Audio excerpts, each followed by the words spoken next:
Guys, good afternoon. Ito'y magluluto ako ngayon ng aming lunch. Magluluto ako yan ng ho fan. Pag sa Chinese, ho fan. Or white noodles. Noodles. Yung flat noodles. Flat noodles. Yan. I cook with beef. Tapos, may sabaw po yan. Ayan yung beef. Ilalagay na natin. Bago natin sabawan yan, gisa-gisahin muna natin ang beef. Yan guys. Pagkatapos natin gisa-gisahin yan, nilagyan na natin ng sabaw.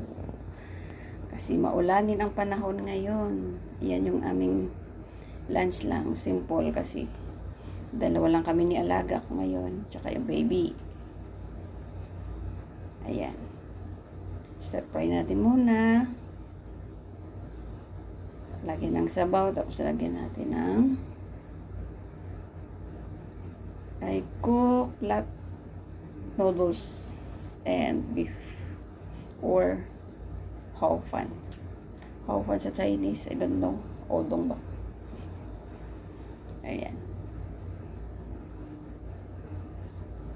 Chinese style lang po yun. Yung ating sabaw na gagawin. Yan, i-serve muna natin ang beef po.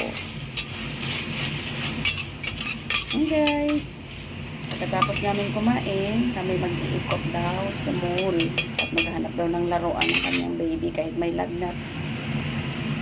Iikot muna kami daw kasi bumaba naman daw muna yung lagnat ng bata. Oh, yun. Nalagyan na natin ng sabaw para mainit-init ang ating cooking. Ayan, dudurugin ko yung black pepper kasi mas mabango ang black pepper na sarili mong dinuduro compare sa bili-bili mong nakaready na. Mas mabango itong ganito. Yan, kakataway pa ating no? Almeris potol yung hawakan. Yan guys. Yan, dudurugin natin mapino yan. Tapos lalagay natin sa ating soup. Para mabango yung ating soup. Yan guys. Black pepper po yan. Bango ng black pepper. Yan, hindi ko siya kumukulo. Ilagay na natin yan para sabay kulo. This is the black pepper. Black pepper. Then we put up the soup into a soup. Kulog natin dyan sa soup. Tapos ilagyan natin ng soy sauce. Yan. Para panlasa. At bali may lasa na yan kasi nakamarinate na yung beef. Nakamarinate na yan sa light soy sauce, konting sugar, beef powder, tsaka yung white sugar. Tsaka black pepper, white pepper din. Kaya pang additional lang po yung hinuhulog ko. Konting sugar para level yung lasa niya. Yan o. Taba ng beef ano. Alisin natin yung taba mamaya. Tapos lagyan natin ng konting salt. Kasi hindi pa siya perfect ang lasa. Just put the little bit salt. Para pantay ang lasa, lagyan natin ng white sugar, salt, and soy sauce with black pepper and light pepper. Ayan guys. After ng kumulo yan, tayo natin kumulo. Alam niyo kung bakit ganyan yan. Dahan-dahan yung apoy kasi nagbibidyo ako. Yan. Maya-maya, lakasan na natin para malakas din yung kulo niya.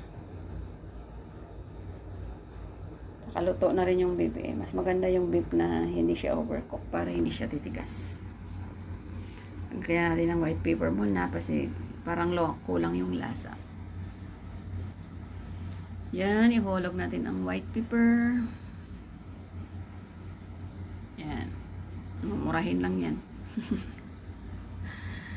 Kahit mumurahin lang, basta sarap kang magluto. Sarap din yan. Yan, damihan nating sabaw kasi yung flat noodles na yan, flat white noodles, habang tumatagal, nagda-dry po yun. Sinisip-sip niya yung sabaw. Kaya damihan natin yung sabaw. Mabilis magsipsip kasi yung hofa ng ng sabaw. Kaya ganyan siya. Yan guys. Malapit na maluto. Yan, hinulog ko na. Hindi ko na pinakita kanina kasi hinulog ko na bigla dyan. Yan, hindi mo makita yung noodles pero maya maya yan dry na. Ayan o. Diba? So, yan, puting-puti. Yan yung sinasabi ko, ang Hovan soup with beef and vegetables. Yan ay Chinese style po. Yan. Yan, guys. Done na. Hopan soup with noodles. Hopan soup with beef and vegetables.